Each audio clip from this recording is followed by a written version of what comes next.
Hi, I'm Marjorie. I was banned from my own family's yacht trip, without a conversation, without warning, just quietly erased. My name was taken off the guest list and replaced like I'd never existed. But the worst part? It wasn't the exclusion.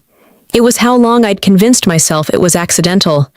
How many times I sat at their tables thinking I belonged, only to find out I'd never even had a seat. And when the staff greeted me with, "Welcome aboard, owner," I laughed. Because it was true. But why did that truth shake them more than the lie ever did? I always start my mornings slow. A cup of coffee in my favorite ceramic mug.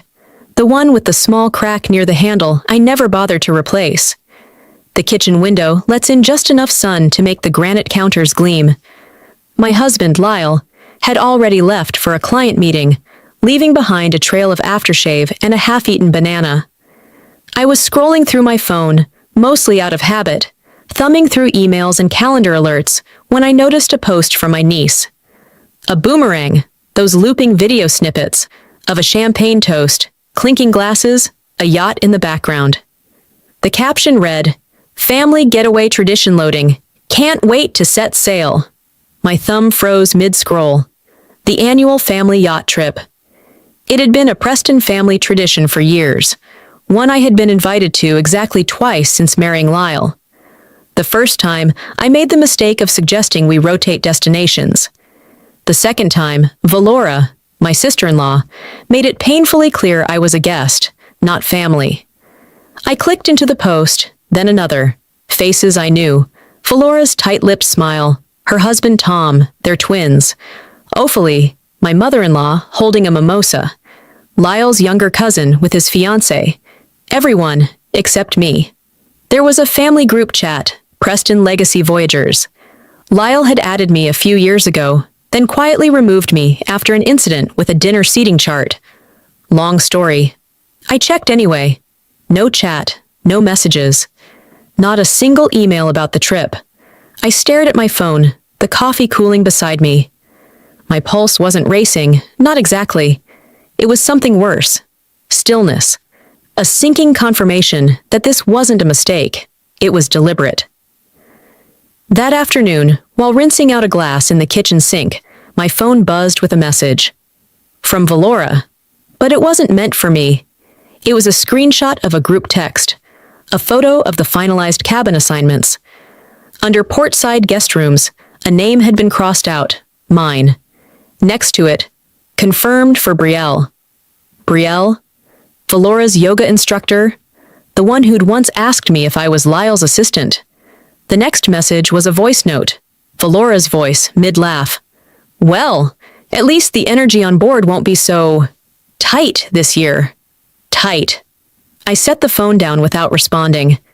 My hands were steady, but my jaw ached from clenching.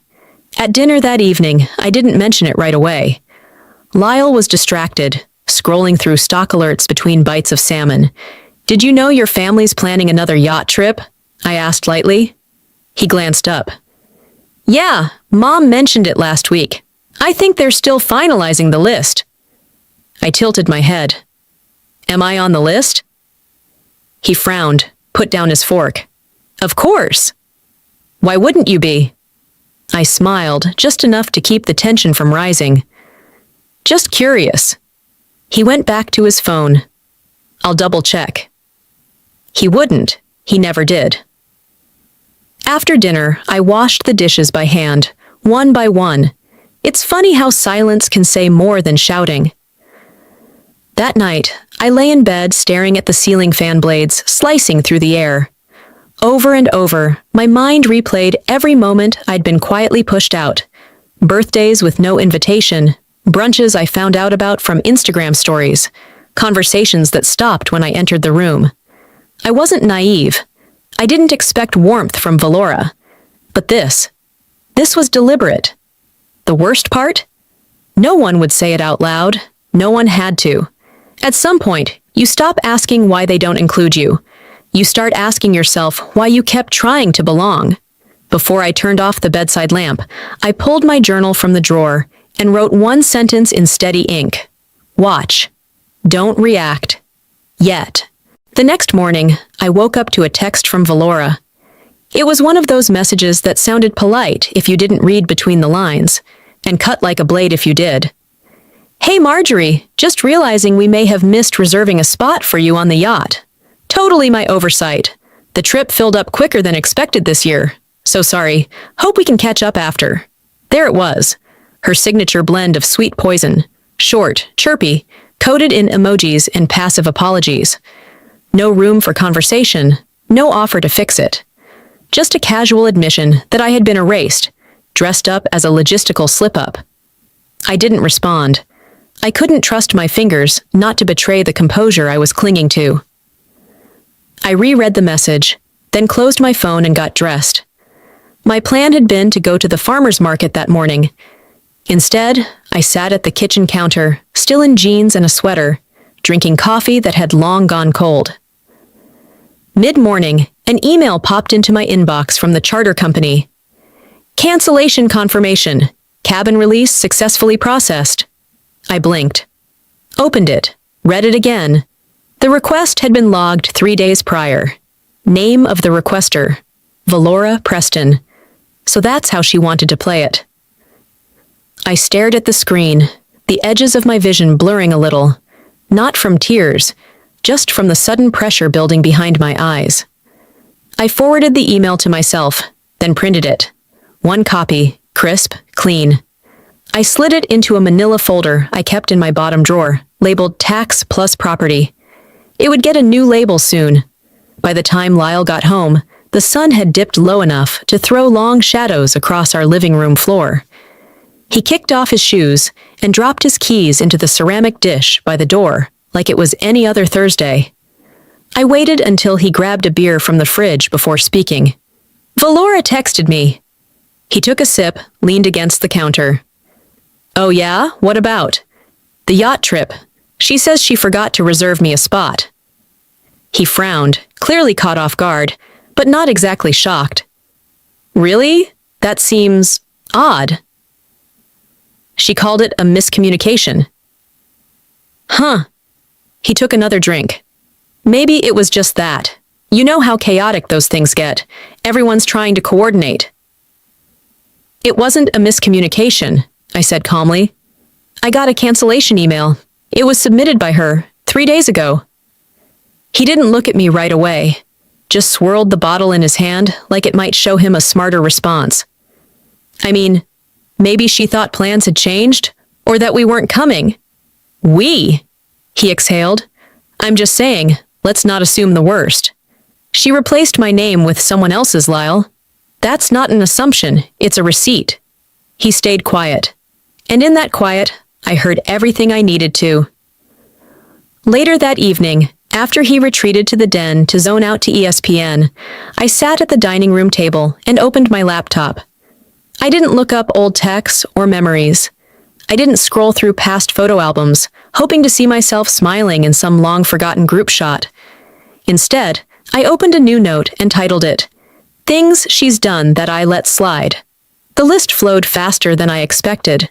Forgot to include me in Rachel's bridal shower email chain. Sent the group Christmas itinerary without my name, twice. Accidentally, tagged the wrong Marjorie in a family Facebook post and left it up for days. Scheduled brunch the day after telling me they were taking a break from gatherings. By the time I finished, my jaw ached again. Not from anger this time, but from clarity. Right before I was about to shut my laptop, another message came through. Not from Valora. From her assistant, it seemed. Someone I didn't know personally, but who had once emailed me about catering options. Attached was a screenshot. Another group message thread, most likely meant for a different recipient. Valora. Don't worry, she's not coming. I handled it. She handled it. I don't know how long I stared at those 4 words, but when I blinked, the room was darker. The clock read past 10, and Lyle was still in the den, pretending none of this existed. I stood up, crossed the kitchen, and reached for the manila folder. I added the email and the screenshot printout, then closed it with care. This wasn't about a cabin. It never was. I sat on the edge of my bed, folder in my lap, staring at the word cancellation printed in sharp, emotionless font across the top of the yacht company's email. I had read it so many times that the ink felt etched into my eyes. But the truth wasn't in the email. It was in everything that came before it. The yacht wasn't just a boat, not to me. It was the first thing I ever bought that no one handed to me, no one helped me with. It was mine, born from 5 years of late nights, skipped vacations, rejections from investors who said things like, "You've got a great smile, but we're going with someone more aggressive." They meant male. They just didn't say it. Back then, I ran deliveries myself when drivers quit last minute. I walked into meetings in heels with no cushion, wearing secondhand blazers that I had steamed in gas station bathrooms. And through it all, I kept telling myself, you don't need their validation. Just build the thing, make it real. When the company finally turned a profit, and not a little one, but the kind that makes the same investors crawl back with sheepish grins, I didn't buy a designer bag or a car. I bought that yacht. Quietly, without fanfare. I still remember signing the check. My hand didn't even shake. There was a strange calm, like I had finally stepped into a version of myself I'd been trying to prove existed. And yet, legally, I had put Lyle's name on the ownership papers too. It makes tax stuff cleaner, our accountant had said. Better for trusts, easier down the road. Down the road indeed, because within months, the yacht became part of the family lore. But not my part of the family. No, it was Lyle's yacht. The Preston family's sea legacy. Valora's exact words at one of the last family brunches I was still invited to. I remember how she lifted her glass and said, "It's so meaningful to have traditions tied to something we own as a family. It makes our legacy feel tangible." She turned to me briefly, eyes tight. "And how wonderful that Marjorie supports it." Supports it. Like I was some event planner, not the reason it existed. That memory alone might have been forgettable if it weren't part of a pattern. Valora had always taken credit for ideas I planted in passing conversation. Recipes that ended up in her blog, design tips she later claimed were from a friend, even charity events I coordinated, but she emceed like the queen of altruism. Each time, I told myself it wasn't worth making a fuss. "Pick your battles," I used to say, but when someone steals your voice long enough, you stop recognizing your own. A few days ago, a memory popped up on my phone, an old clip from a lifestyle podcast Valora did.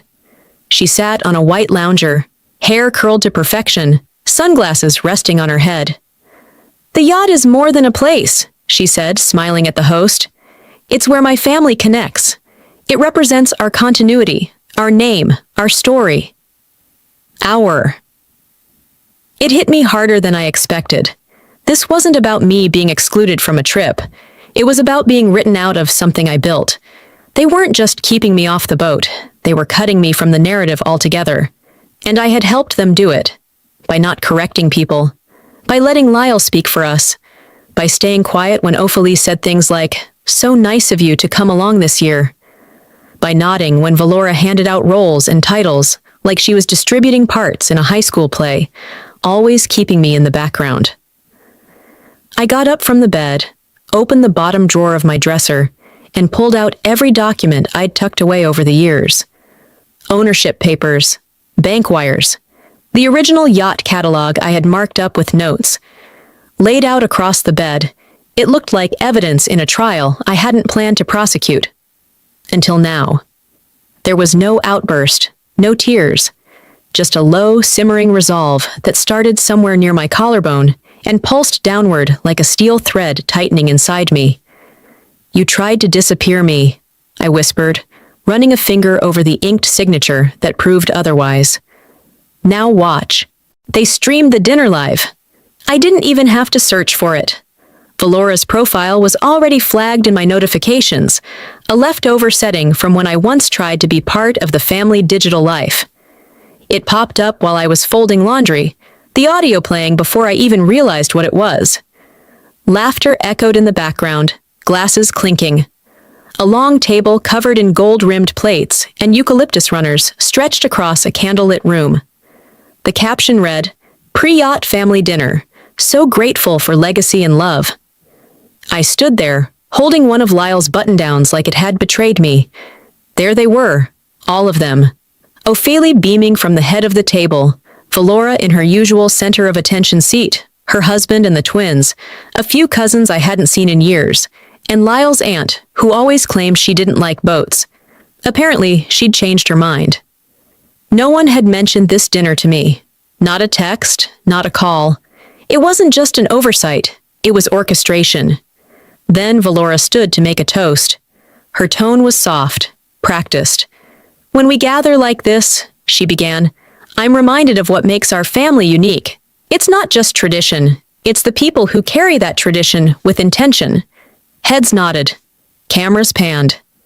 She continued, eyes glossy with what might have passed for sentiment if you didn't know how rehearsed it always was.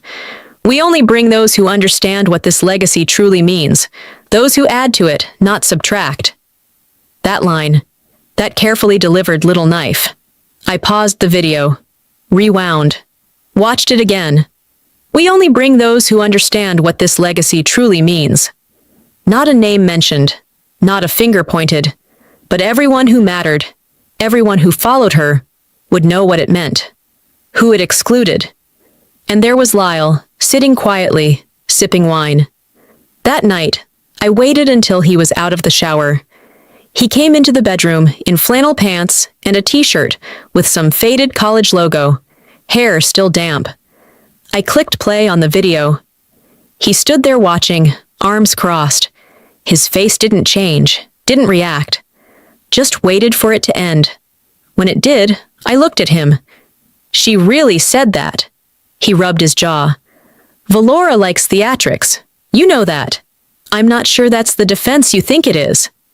She was probably just trying to sound thoughtful. It's just a dinner. No, it's a statement, and you didn't say a word. I didn't write the speech, Marjorie. But you sat through it. His silence wasn't defensive. It was something worse, resigned. I nodded. I didn't scream, didn't cry. Just absorbed the shape of his indifference, the weight of it. Later, alone in the kitchen, I made tea. I didn't drink and pulled out a box of keepsakes we never unpacked when we moved. At the bottom, I found an old invite to Rachel's baby shower, the one they claimed must have gotten lost. I remembered calling Valora that day, asking for the address. She'd laughed and said, "Oh, that's this weekend? I totally thought you weren't in town." I had been. I'd sent the gift weeks before. I held that envelope like it was evidence. Not of crime, just of a history I could no longer pretend wasn't deliberate. The next morning, I printed Valora's speech transcript from the live stream. I highlighted the sentence about those who understand legacy. I slipped it into the folder with the rest. Then, I typed a message. I hope your speech felt honest. We'll see how it holds up in person. I hit send. No emojis, no explanation, just the message. She'd know what I meant. That afternoon, I booked a car to Newport. I didn't pack a bathing suit. I didn't pack for a vacation. I packed documents, copies, receipts. I packed truth. Because I wasn't just showing up. I was taking my seat back. It wasn't the kind of packing you do with sunscreen and sandals in mind. I didn't even glance at my swimsuits.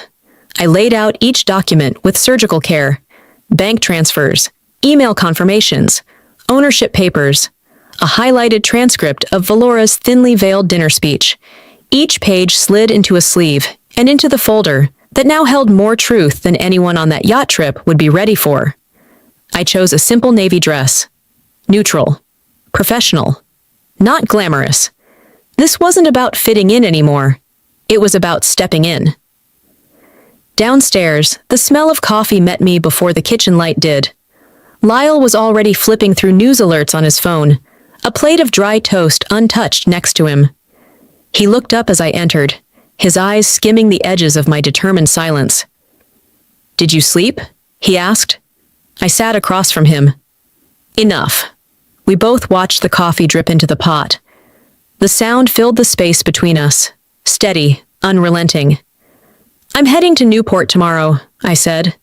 He blinked. "That soon?" "I booked the car." He set his phone down. Marjorie, look, I get that you're upset, but... No, I cut in calmly. I'm not upset anymore. I'm done pretending this is confusion or oversight. It's not. He rubbed his temple, sighing. Do we have to escalate this? Can't we just talk to them? They made it loud. I'm just responding in kind. Lyle leaned back in his chair. I don't want to choose between you and my family. You don't have to, but you do have to stop pretending they're not doing what they're doing. His mouth opened, then shut again, and that was answer enough. I stood, poured myself a cup, and left his apology unfinished. By late afternoon, I found myself at the dining table again, flipping through years' worth of moments I'd ignored. The baby shower with no invite, the group photo at Ophelia's birthday, where I was cropped at the shoulder, the Thanksgiving dinner, where I was assigned a seat at the overflow table, while Valora's hairdresser sat up front. It had always been obvious, I just hadn't wanted to believe it. That's the thing about subtle exclusion. It teaches you to gaslight yourself before anyone else has to. As the sun started slipping behind the rooftops, my phone buzzed with a text from Jen, a mutual friend from Lyle's side. Hey, thought you should see this. Attached, a screenshot of the yacht's pre-boarding guest manifest. 10 names listed. Mine wasn't among them. I stared at the screen. The heading read, Confirmed Cabin Assignments. Valora had not only ensured my removal, she'd done it officially, professionally. She wasn't just hoping I'd skip the trip. She was betting on it. I replied to Jen with a simple, thanks. Then I opened the family group chat, the one I hadn't spoken in for months, and typed, I'll see you in Newport. I trust there will be room. Sent. Read. No replies. None were needed. After dinner, I called Ronald's office. His assistant answered on the second ring. This is Marjorie Wells. Could you confirm our joint ownership status on the yacht? A brief hold, then, yes, ma'am. You are listed as co-owner with full equal rights. Great. Could you email me a clean PDF copy of that contract? Absolutely. Print one too. I'll pick it up in the morning. With that, I zipped my suitcase shut. Inside, it wasn't clothing. It was years of silence, folded neatly and ready to be unpacked. On my terms, the sun hadn't fully climbed out of the horizon when I stepped out of the car. There was still that thin marine haze hanging above the marina, softening the glint of steel rails and ivory hulls lined up like polished teeth. Newport smelled like money that didn't need to introduce itself. I wore a simple black dress, structured, with a high neckline, and a light tan coat that moved with the breeze. No jewelry beyond my wedding band, no statement heels. I wasn't dressing for them. I was dressing for a moment I had been preparing for silently, methodically, without once speaking its name aloud. My suitcase clicked softly across the dock as I pulled it behind me. The wheels didn't wobble. That mattered more than I expected. Then I saw her. Valora stood at the far end, near the boarding gate. Her posture was perfect, hair pinned just so, smile frozen mid-conversation with a guest I vaguely recognized from someone's second wedding. She looked up, and she saw me. For a breathless second, her face stopped moving entirely. Eyes narrowed, hand mid-air, with a champagne flute. If there was ever a moment where sound seemed to die around someone, this was it. Ophelia turned too. She said something, I couldn't hear what, but her expression didn't carry shock. Just mild inconvenience. Lyle was there. Of course he was. Not by my side, but at the perimeter of their circle. He didn't wave. He didn't move. I didn't slow. As I approached, the group around Valora began to pivot their bodies away. Not with aggression, just enough to form an unspoken barrier, as if social choreography could erase reality. I stopped just before them, said nothing, offered no smile, only a single, sharp nod, and walked past. Their silence was my music. The staff at the yacht didn't flinch. A tall woman in a navy blazer stepped aside, giving a subtle bow of acknowledgement as I rolled my suitcase up the ramp. My heels tapped once, twice on the teak before settling into the rhythm of the deck. I paused at the edge of the railing, staring out over the open sea. The water glimmered, calm, indifferent, patient. This was the kind of silence I liked, the kind that didn't demand anything from me. Then came the voice. "Welcome aboard, Miss Marjorie," the lead crew member announced, clear and loud enough to carry across the dock. "The owner is now aboard." It wasn't just a greeting, it was a declaration. Behind me, I didn't have to turn to know what Valora's face looked like. That mix of disbelief and rage, that forced composure cracking just enough to reveal the tremor underneath. I'd seen it before, in small doses, but now it played out in full view of her curated audience. The crew member's voice dropped to a respectful tone, just for me. "We've been waiting for your clearance before departure." I met her eyes. "Proceed." She nodded, then walked toward the captain's station. I moved through the lounge, past the floral centerpieces that screamed Valora, past the strategically arranged place settings meant to announce a hierarchy. I didn't sit. I didn't acknowledge. I just kept walking, through the main salon, down the portside hallway, and out onto the aft deck. There, alone, I finally exhaled. The marina began to drift away as the engines hummed to life. Land pulled back, slowly at first, like a reluctant child being told it's time to go home. I set my suitcase down and gripped the railing. Not tight, just firm. Not to hold on, but to let go. I wasn't a guest. I wasn't an afterthought. I was the gatekeeper now. I stayed seated in the lounge longer than necessary. Not because I was tired. God knows adrenaline alone could have carried me through the week. But because it was useful to watch people try to recover from a loss they didn't see coming. Valora hadn't said a word to me since we left the dock. She'd made eye contact exactly once, when I crossed the main deck, and even then, it was more instinct than choice. She hadn't prepared for this version of me, the one who didn't flinch or wait for an invitation. She was pacing now, not frantically, but just enough to betray nerves. She'd stop mid-step, adjust a floral centerpiece, or realign a place card as if those gestures might restore control. Her husband Tom made a few attempts at small talk with nearby guests, but their laughter came too fast, too loud, manufactured. I sipped lemon water, legs crossed, posture relaxed. Callista sat beside me, thumbing casually through her phone, though I knew her journalist's ears were tuned to every sound in the room. "I give it 10 minutes before she tries to hijack the narrative," she whispered. I didn't respond. Didn't need to. Right on cue, Valora stepped onto the upper deck, phone in hand. From my seat, I could see her angle the camera just right, catching the best light, the yacht's sleek silhouette behind her. Her voice turned syrupy. "Hi, everyone," she beamed. "We're so excited to share a little slice of our family tradition today. There's nothing like the open water to remind you who you are and where you come from. Family is everything. Legacy, loyalty, love." I nearly smiled at the word loyalty. She kept talking, stringing together phrases that sounded pulled from a greeting card. "The people who are here, well, they understand what it means to build something that lasts. Not just wealth, but memory, commitment." Behind her, movement. A crew member, unaware of the stream, or maybe very aware, walked by and said, clearly and casually, "Glad to have you aboard again, Ms. Marjorie, the owner." The camera didn't swing, but her face, oh, her face. She froze. For a split second, the broadcast hung in a weird silence. You could hear the engines humming in the background, the sea lapping against the hull, a fork dropping somewhere nearby. Then she tried to recover, lips twitching into a smile, but it was too late. Callista leaned toward me, eyes gleaming. "That's going viral in 3, 2. And sure enough, comments started pouring in under the live stream. "Wait, she's the owner? Damn, that shift." "Tell us more, Miss Marjorie."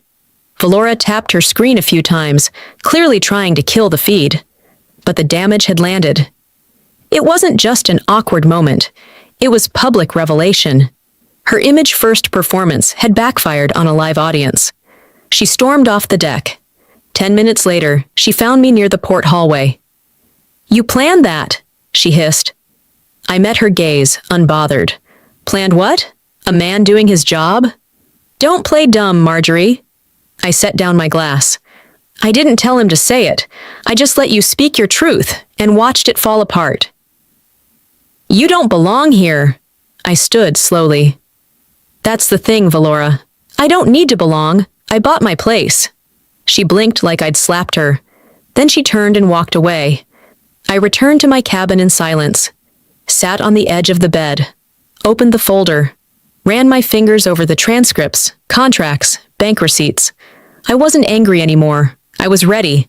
The dining salon glowed with soft, curated light, candle flames flickering against glass, gold flatware glinting beside folded linen napkins.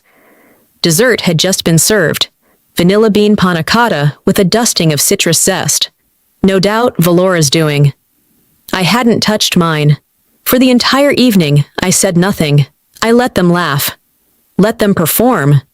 Let Valora run her scripted show, smiling like the live stream hadn't betrayed her 3 hours prior. When she stood to give a closing toast, her voice was polished, her cadence measured. "I just want to thank everyone for being here," she began, her gaze sweeping the table with performative warmth. "It's not just about luxury, it's about legacy. The people who keep our family story alive, who uphold its integrity, who understand the value of what we've built together. That's what makes this tradition so meaningful." She didn't look at me. Not once. But the subtext screamed in bold. I waited for the murmurs to settle, the wine glasses to lower. Then, without raising my voice or changing my tone, I stood. "I'd like to contribute something to this conversation about legacy," I said. Valora froze with her glass midair. I reached down into my leather folder, pulled out a printed transcript on company letterhead, and laid it flat in the center of the table. Silence. Several people leaned in. Lyle didn't. He just stared at me like he'd forgotten how to breathe. "It's from a Zoom call, dated last month," I said, my voice steady. "Between Valora and the Preston legal consultant." My finger tapped a highlighted sentence near the bottom of the page. "She's not blood," I read aloud. "She shouldn't own a family asset." Nobody moved. Valora's face drained of color. "And yet," I continued, sliding a second sheet onto the table, "this is the purchase agreement for the yacht. Initial down payment made by Marjorie Wells. Sole investor. Legal co-owner. Listed first." Lyle opened his mouth, closed it again. "I'm not bringing this up for drama," I said. "I'm bringing it up because I'm tired of being spoken about in closed rooms as if I'm not standing in the next one." Ophelie cleared her throat like she might interrupt. But I wasn't done. For years, I've let things slide. Snubbed invitations, comments said just out of earshot, credit shifted and conveniently forgotten. But let me be clear. This isn't about being included anymore. It's about being visible. Lyle's voice broke the silence. "I didn't know she was doing this," he said, eyes wide. "Valora, why?" Valora opened her mouth, but only a stammer came out. I was protecting the family. I didn't think—" "You thought I'd stay quiet," I said softly. "And you were almost right." A cousin coughed into her napkin. Someone else pushed back a chair. The atmosphere, so carefully manicured, began to splinter. Ophelie made a clumsy attempt to redirect. "Perhaps we could table this for another time." "No," said a voice from the far end of the table. It was Harold, a family friend I hadn't spoken to in months. "I think we've all been told a different version of things." Others nodded, murmured agreements under their breath. Not outrage, not defense, just realization. I looked at Valora again. "You can keep building your version of the story, but not on top of my name." She sat down, hard. I gathered the documents and returned them to the folder. With care, not haste. Before walking out, I paused. "If you want to know the truth," I said, "don't ask the loudest voice in the room. Ask the one who has the receipts." The only sound left that night was the soft pulse of ocean water brushing the hull. No clinking glasses. No music. Just hushed voices behind partially closed doors, the occasional click of a cabin latch, and the kind of silence that fills a space after something irreversible has been said. I walked the outer deck barefoot, holding my shoes in one hand, feeling the cool teak underfoot. The salt air stung a little more tonight, as if it too had picked up on the unraveling tension. There were no long stares, no dramatic gestures, just avoidance. Small groups had scattered after dinner, splintering in their alliances like a house with no foundation. Even Valora had vanished without a word. As I passed the lower deck cabins, I heard her voice. Not loud, not theatrical, just low, like a fuse burning quietly. She took it. It was always meant to be mine. The words floated through the sliver of an open door, thin enough to ignore, but sharp enough to pierce. I didn't stop walking. I didn't knock. I didn't need to. She hadn't said she was sorry, only that she had been caught. Later, back in our cabin, Lyle stood by the small built-in dresser, folding a shirt he hadn't worn. Something about that made me angrier than I expected. I sat on the edge of the bed and waited. He didn't speak right away. "I think I always knew," he finally said, voice thick. "Not the extent of it, but I saw things." He didn't look at me. I should have said something. Every time she made a dig, every time she left you out. But I thought, if I kept the peace long enough, it'd work itself out. I didn't interrupt. I let her write the script because I didn't want to be the one who ruined the show. I nodded. It wasn't forgiveness, but it was acknowledgement. That was more than I'd ever had from him before. "You still let it play out this long," I said. "I know." I walked past him, pulled the sheets down, and slid into bed. I didn't invite more conversation. He didn't push for it. Sometimes the sharpest sentences are the ones left unsaid. In the morning, before the rest of the yacht stirred, I sat alone in the lounge with a cup of black coffee and a notebook. One by one, people came and went, some pausing, offering nods that weren't quite apologies, but weren't dismissals either. Valora didn't come down, but others did. Lyle's cousin Maddie, always too polite to pick sides, lingered near the breakfast bar. "I should have spoken up a long time ago," she said, not quite making eye contact. Lyle's aunt, who once told me I was too serious, brought me an extra spoon for the sugar and said nothing. Just placed it gently beside me and walked away. Ron, Tom's older brother, muttered as he passed, "I saw it coming. Didn't think it'd crack like this." Each of these tiny acknowledgments formed something sturdier than the fake smiles I'd endured for years. Back in the cabin that night, I lay awake staring at the ceiling. It wasn't Valora I thought about. It was me. Not the version of me who had just claimed her place, but the one who, for years, bent herself into smaller and smaller corners, trying to be palatable, acceptable, agreeable. That version had tried too hard, swallowed too much, nodded too often. I mourned her. Not because she was weak, but because she was exhausted, and no one noticed. It wasn't grief, not quite. More like resignation. Like watching a tide pull out and realizing you never needed to chase it to begin with. And then, around 3 a.m., I got out of bed and opened the folder. Not to read, just to see it. To remind myself I wasn't imagining any of this. That I had proof. And now, peace. The next morning arrived wrapped in fog, both on the water and in everyone's faces. Breakfast was served like nothing had happened. Eggs soft scrambled, toast still warm, fresh fruit fanned out on ceramic platters. But the silence said everything. No idle chatter about the view, no cheerful commentary on the day's itinerary. Just quiet. They didn't avoid me now. They didn't rush to include me either. They observed cautiously, as though something sacred had been unmasked, and no one quite knew how to honor it. I sat at the end of the table, hands around my mug, not triumphant, just present. And that alone had shifted the atmosphere. My phone buzzed around mid-morning. I stepped out to the lower deck to take the call. The voice on the other end was steady and unmistakably careful. "Marjorie, it's Ronald." His tone held the kind of weight lawyers reserved for when they were about to confirm something you'd always known, but no one had ever dared say aloud. "I want to apologize," he said, "for even entertaining the paperwork Valora attempted to draft. I knew it wouldn't hold, but I should have shut it down sooner." I let the silence speak for me. "You were always the rightful owner," he continued, "on paper and in spirit." He didn't say more. He didn't need to. I thanked him and hung up. The waves rocked gently below me, like the boat itself was nodding in agreement. Upstairs, I found Callista in the lounge, her laptop open, fingers dancing across keys. She didn't look up. "I posted it," she said.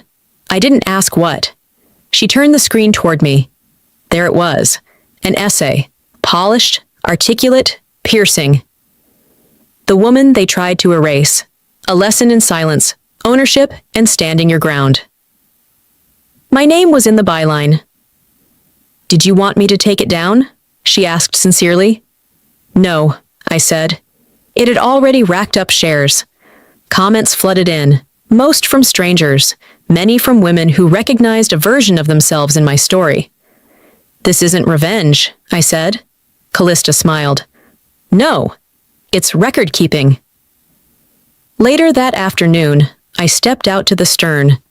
Lyle stood there, hands in his pockets, eyes scanning the horizon like he was hoping it might tell him something he didn't already know.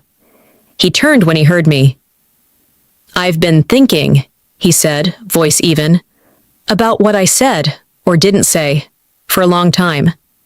I said nothing, waiting. "I didn't protect you. Not the way I should have. Not when it counted."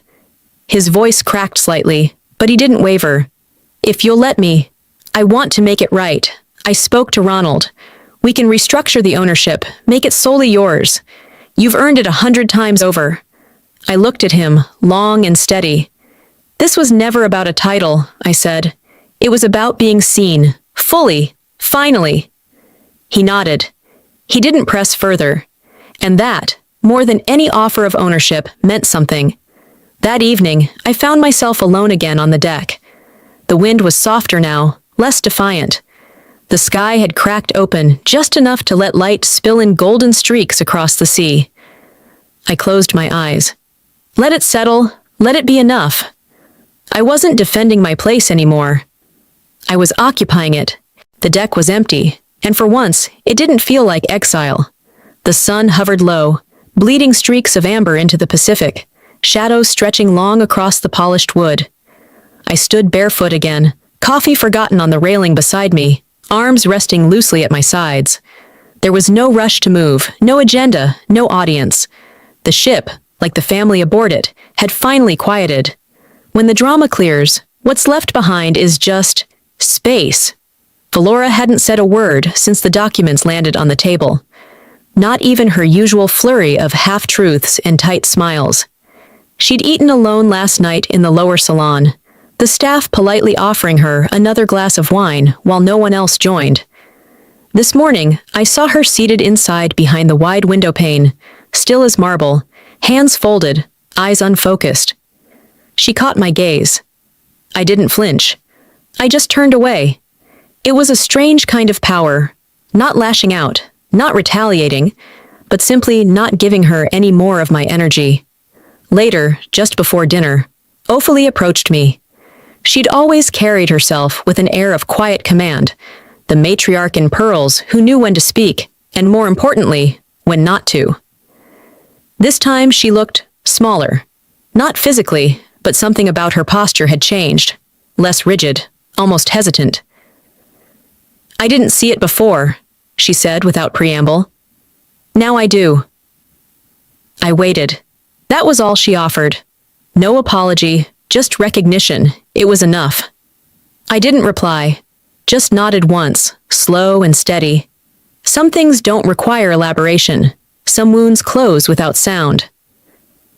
Afterward, I sat alone again in the reading nook beside the starboard windows.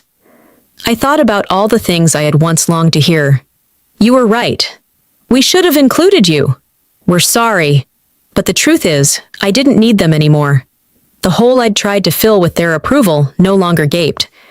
It had closed itself while I wasn't looking, stitched together by something I didn't know I had in me until I was forced to stand. That night, after the last of the wine had been poured and laughter had returned in fractured tones, I returned to our cabin. Lyle was already there, a small cup of tea in hand. He didn't say anything grand, didn't kneel or plead or try to make it all disappear.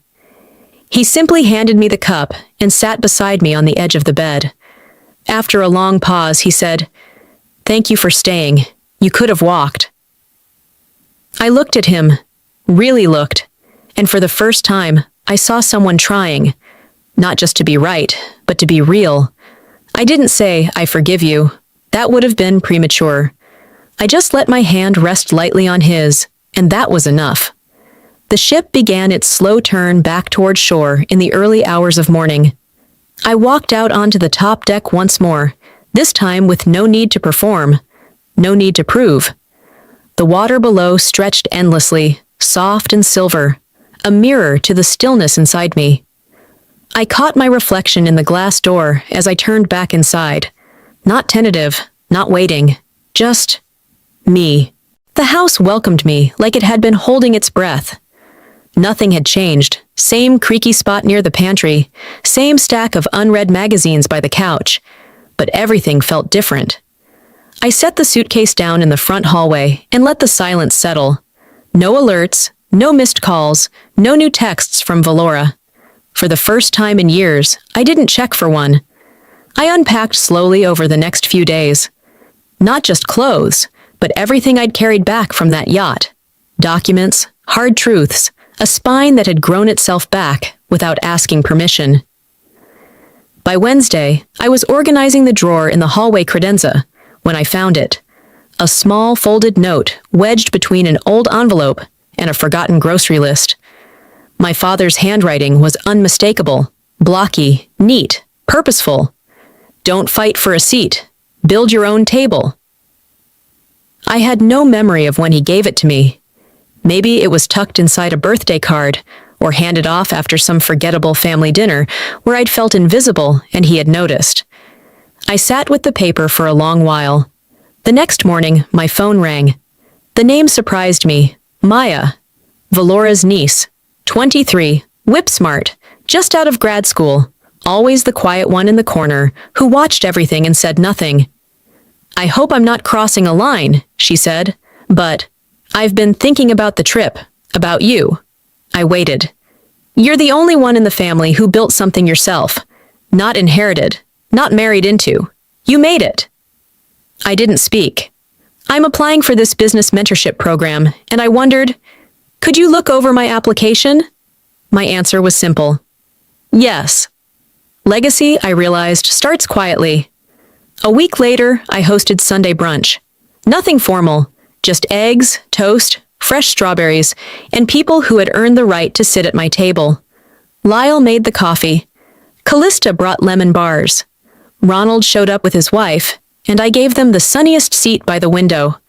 I didn't try to fill the house. I didn't extend an invite to everyone with the last name Preston.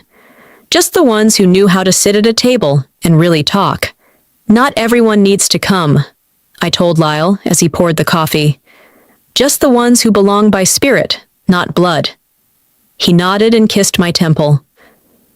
I had traded legacy for truth, and it fit better. Later that afternoon, as I was rearranging the dining room bookshelves, I found myself thinking about what Valora might have said if she had ever apologized. Maybe she would have blamed pressure or tradition or that false narrative of protecting the family name. And I'd have said, only to myself, never to her, "I forgive you, but I don't need you to say it, because some peace isn't shared. It's claimed." The dining table we sat around that day wasn't the one from Lyle's parents' house, or the one Valora had tried to curate around social status. It was mine, picked out secondhand, refinished by a woman who learned to shape things instead of beg for a place. There was no toast that day, No speech, just conversation. Real, unscripted, full of pauses and tangents and laughter that didn't need a camera. I looked around that room, at the people who showed up not because they had to, but because they wanted to. And I smiled. This seat was never given. I built it. Sometimes, the most radical thing you can do isn't to fight louder. It's to stand still, to claim space without asking, and to stop apologizing for taking up room in a world that underestimated you. I used to believe that if I played by the rules, stayed quiet, proved myself, I'd earn a place at someone else's table.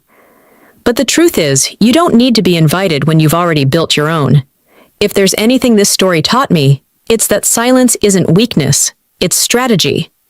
That legacy doesn't come from who your family is. It comes from what you create when no one is looking. And sometimes, healing doesn't sound like forgiveness. It sounds like peace. Now, I want to ask you, have you ever been made to feel like an outsider in your own family? Have you ever stayed quiet when you should have spoken up? Or spoken up when no one expected you to? Let's talk about it in the comments. Drop a 1 if this story touched you. Tell me where you're watching from, or share what part of this resonated with you most. And if you didn't connect with this video, I'd still love to hear why. Your story matters too. If this video moved you, inspired you, or even just made you pause for a moment, please hit that subscribe button so you don't miss the next chapter. I promise, the stories only get deeper from here,